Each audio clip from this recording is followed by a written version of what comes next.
A part of the secular story of how his immediate followers, his army, made him king was inadvertently left in the record by the priests, who subsequently prepared the lengthy and prosaic account of the sacred history wherein is depicted how the prophet Samuel, by divine direction, selected David from among his brethren and proceeded formally and by elaborate and solemn ceremonies to anoint him king over the Hebrews, and then to proclaim him Saul's successor. So many times did the priests, after preparing their fictitious narratives of God's miraculous dealings with Israel, fail fully to delete the plain and matter-of-fact statements which already rested in the records. David sought to build himself up politically by first marrying Saul's daughter, then the widow of Nabal the rich Edomite, and then the daughter of Talmai, the king of Geshur. He took 6 wives from the women of Jebus, not to mention Bathsheba, the wife of the Hittite. And it was by such methods and out of such people that David built up the fiction of a divine kingdom of Judah as the successor of the heritage and traditions of the vanishing northern kingdom of Ephraimite Israel. David's cosmopolitan tribe of Judah was more Gentile than Jewish. Nevertheless, the oppressed elders of Ephraim came down and anointed him king of Israel. After a military threat, David then made a compact with the Jebusites and established his capital of the United Kingdom at Jebus, Jerusalem, which was a strong-walled city midway between Judah and Israel. The Philistines were aroused and soon attacked David. After a fierce battle they were defeated, and once more Yahweh was established as the Lord God of hosts. But Yahweh must perforce share some of this glory with the Canaanite gods, for the bulk of David's army was non-Hebrew. And so there appears in your record, overlooked by the Judahite editors, this telltale statement, Yahweh has broken my enemies before me. Therefore he called the name of the place Baal Perazim. And they did this because 80% of David's soldiers were Baalites. David explained Saul's defeat at Gilboa by pointing out that Saul had attacked a Canaanite city, Gibeon, whose people had a peace treaty with the Ephraimites. Because of this, Yahweh forsook him. Even in Saul's time, David had defended the Canaanite city of Keilah against the Philistines, and then he located his capital in a Canaanite city. In keeping with the policy of compromise with the Canaanites, David turned 7 of Saul's descendants over to the Gibeonites to be hanged. After the defeat of the Philistines, David gained possession of the Ark of Yahweh, brought it to Jerusalem, and made the worship of Yahweh official for his kingdom. He next laid heavy tribute on the neighboring tribes, the Edomites, Moabites, Ammonites, and Syrians. David's corrupt political machine began to get personal possession of land in the north in violation of the Hebrew mores, and presently gained control of the caravan tariffs formerly collected by the Philistines. And then came a series of atrocities climaxed by the murder of Uriah. All judicial appeals were adjudicated at Jerusalem. No longer could the elders mete out justice. No wonder rebellion broke out. Today Absalom might be called a demagogue. His mother was a Canaanite. There were a half-dozen contenders for the throne besides the son of Bathsheba, Solomon. After David's death, Solomon purged the political machine of all northern influences, but continued all of the tyranny and taxation of his father's regime. Solomon bankrupted the nation by his lavish court and by his elaborate building program. There was the House of Lebanon, the palace of Pharaoh's daughter, the temple of Yahweh, the king's palace, and the restoration of the walls of many cities. Solomon created a vast Hebrew navy, operated by Syrian sailors and trading with all the world. His harem numbered almost 1,000. By this time Yahweh's temple at Shiloh was discredited, and all the worship of the nation was centered at Jebus in the gorgeous royal chapel. The northern kingdom returned more to the worship of Elohim. They enjoyed the favor of the pharaohs, who later enslaved Judah, putting the southern kingdom under tribute. There were ups and downs, wars between Israel and Judah. After 4 years of civil war and 3 dynasties, Israel fell under the rule of city despots, who began to trade in land.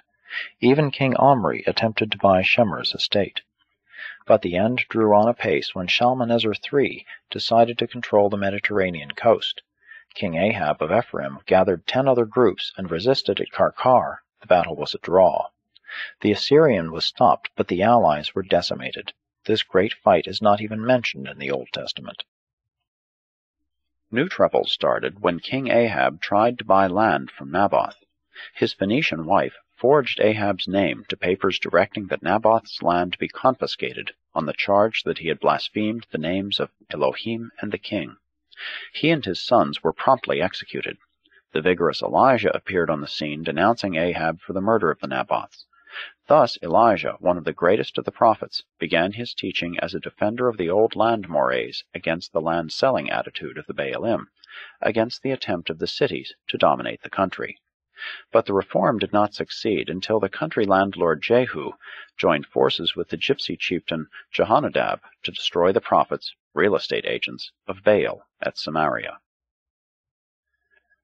New life appeared as Jehoash and his son Jeroboam delivered Israel from its enemies. But by this time there ruled in Samaria a gangster nobility whose depredations rivaled those of the Davidic dynasty of olden days. State and church went along hand in hand. The attempt to suppress freedom of speech led Elijah, Amos, and Hosea to begin their secret writing, and this was the real beginning of the Jewish and Christian Bibles. But the northern kingdom did not vanish from history until the king of Israel conspired with the king of Egypt and refused to pay further tribute to Assyria. Then began the 3 years' siege, followed by the total dispersion of the northern kingdom, Ephraim. Israel thus vanished. Judah, the Jews, the remnant of Israel, had begun the concentration of land in the hands of the few, as Isaiah said, adding house to house and field to field. Presently there was in Jerusalem a temple of Baal alongside the temple of Yahweh. This reign of terror was ended by a monotheistic revolt led by the boy king Joash, who crusaded for Yahweh for 35 years. The next king, Amaziah, had trouble with the revolting tax-paying Edomites and their neighbors. After a signal victory, he turned to attack his northern neighbors and was just as signally defeated. Then the rural folk revolted. They assassinated the king and put his 16-year-old son on the throne. This was Azariah, called Uzziah by Isaiah. After Uzziah, things went from bad to worse, and Judah existed for 100 years by paying tribute to the kings of Assyria. Isaiah I told them that Jerusalem, being the city of Yahweh, would never fall, but Jeremiah did not hesitate to proclaim its downfall. The real undoing of Judah was effected by a corrupt and rich ring of politicians operating under the rule of a boy king, Manasseh. The changing economy favored the return of the worship of Baal, whose private land dealings were against the ideology of Yahweh. The fall of Assyria and the ascendancy of Egypt brought deliverance to Judah for a time, and the country folk took over. Under Josiah they destroyed the Jerusalem ring of corrupt politicians. But this era came to a tragic end when Josiah presumed to go out to intercept Necho's mighty army as it moved up the coast from Egypt for the aid of Assyria against Babylon. He was wiped out, and Judah went under tribute to Egypt. The Baal political party returned to power in Jerusalem, and thus began the real Egyptian bondage. Then ensued a period in which the Baalim politicians controlled both the courts and the priesthood. Baal worship was an economic and social system, dealing with property rights, as well as having to do with soil fertility.